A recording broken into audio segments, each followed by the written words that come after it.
We are at this splendid Mount Buller where it's set to snow according to the weather forecast for the next 5 days, which is tremendous news. And we're joined in the studio by an Australian snowboarder and an ambassador for Mount Buller, Lauren Staveley. Good morning to you, Lauren. Good morning. Thank you for coming to join us. You're a snowboarder. I read that you took up snowboard. See this little fella out here, the blonde-haired one. He's 2. We tried to get him up on skis yesterday. Brackets, epic fail, close brackets. You took up snowboarding at age 9. That's quite late. It is. I started skiing when I was 2, so you should get him on some skis. But yeah, we didn't change to snowboarding. I didn't change to snowboarding until I was 9.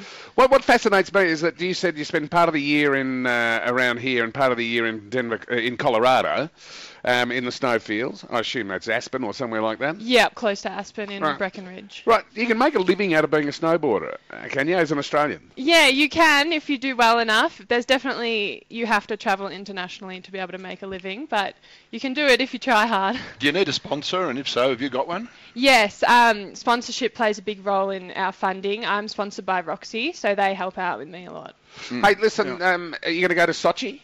That's my plan. It's not 100% sure, but I've been named as a hopeful, and if I keep doing well, I'll be able to get there. So that's ultimately a decision of the AOC, brackets, winter division, close brackets, is it? Yes. What happens, there's a whole qualifying criteria set out with what we do is we travel on the World Cup circuit, and our results from that, if we meet the criteria, then we're eligible for the games. And right, but your brand of snowboarding, because I was talking to you earlier, and I said I reckon the best new sport in the world is snowboard cross. Yeah, I think it's absolutely sensational. It's the snowboard racing. That's all. You get 5 people. Take off together, and it's a bit like the roller derby on ice. I was about to say that. I can improve it too. I can improve snowboard cross. You don't do snowboard cross. No. We'll get to what you do. Snowboard cross, they've got 4 riders in it, I think. Is that right? Yeah, 4. Should have 8. Yeah, the skiers have 6, and I think that's a bit intense because they have so many different... And like cage fighting, throw away the rule book. Yeah. Well, as far as I can tell, there is no rule book. Punch each other if they want to and all the rest. They can. Now listen, it says here... Hang on, we've got to find out what sort of snowboarding Lauren does. Yeah, I was going to ask her. Right. Just then, before you interrupted and said ask her what sort of snowboarding she does. What on earth is slope style? That's a little bit different to snowboard cross, but I'd almost say it's as much of a spectacle sometimes. We have a course made up of jumps and metal rails that you slide on top of. You jump onto them and slide on metal. Oh, yeah, much. And I saw a film up here at Mount Buller yesterday. They used rails... The staircase here. Yeah, so it's exactly like that.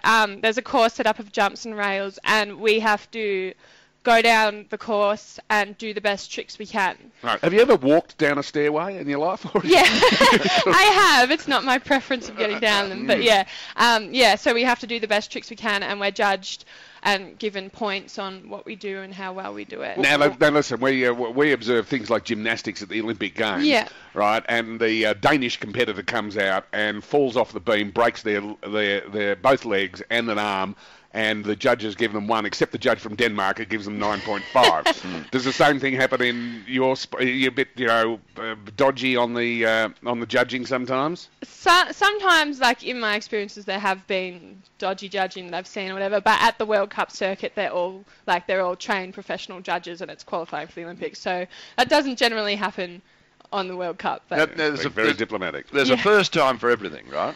Now, when you sort of leap on your snowboard and slide down a banister and land at the bottom and everything, you must have done it before, but the first time you did it, what happened to you? Yeah, that's a good question. It seems a bit crazy to just look at.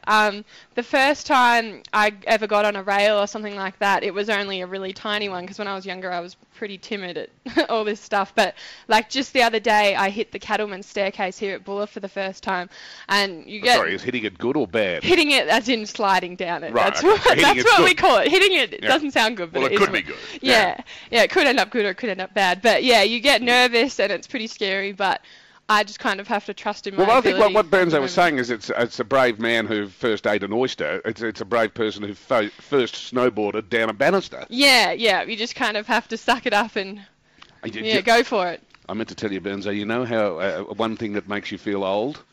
When someone says you've got to suck it up. No. I don't know what they mean. No, it's when you're talking off the wireless to Lauren and she makes the following, when you're asking her about her introduction to snowboarding, and she said, "Oh, well, my dad was a snowboarder." Oh, makes you feel a bit old. Have you got traditional rivals in your sport? Are the Americans geniuses at it, or the Ukrainians, or? The Americans, definitely, they have people like Shaun White, who's obviously the best, renowned snowboarder. But yeah, the Americans in women's slopestyle have a lot of good people, and the Europeans, some like Switzerland and Austria and stuff, they have some good people. Well, they've got the natural advantage. Yeah, compared to us. Compared to us, haven't they? Because they snowboard to school every day. Yeah, they live in the snow. So what about you? Where do you train? Well, she went to school in Eltham North. I don't know. Did you snowboard to school in Eltham North? No, it's a bit of a trek from Eltham North to here. But yeah, we snowboard at Bulla.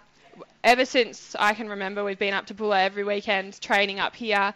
And then once we've started doing it more and more, we've literally travelled to wherever there's the best snow. We go to Colorado every summer. Well, you've just been in Canada? Yeah, I got back Tuesday. We've been in Canada because they have better snow at the moment than we do here. They have better training facilities. So we've been in Canada on a glacier. Having said that, Mount Bulla is the base for training base for Sochi. And can we speak to you if you get to Sochi? When do you find out? Because it is, I think it's Feb, isn't it? Something like. Yeah, it's in February. What happens? It's really confusing, but what happens is we'll find out when the World Cup series ends, because we'll have our total tally of results, which is actually in January. So we're not going to find out until pretty close to the game.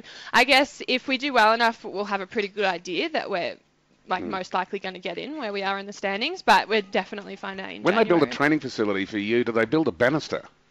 Yeah, they it's not as elaborate as you don't need the whole staircase, but we do need the metal poles and rails to slide down. It's summer in Canada. It is, yeah. We everyone's asked me that where I've gone, because usually I'm travelling to cold places. Original question, isn't it? Yeah, we That's what I'm here for. We went to Canada. I didn't think of that.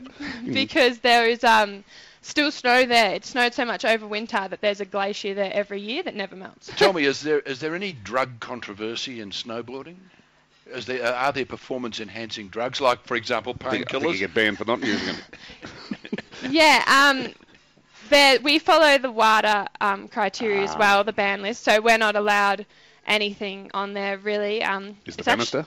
Yeah, it's actually quite confusing. There's so many things on there, but yeah, we follow the WADA list. Right. Now, it's most important that you know, as a result of the current AFL, that there's the approved list, the banned list, and the not yet approved list. Yeah, we have been studying that, me and my coaches, after the whole AFL thing. I don't want to good luck, have any slips up. And good morning to your mother and father who are listeners to this program.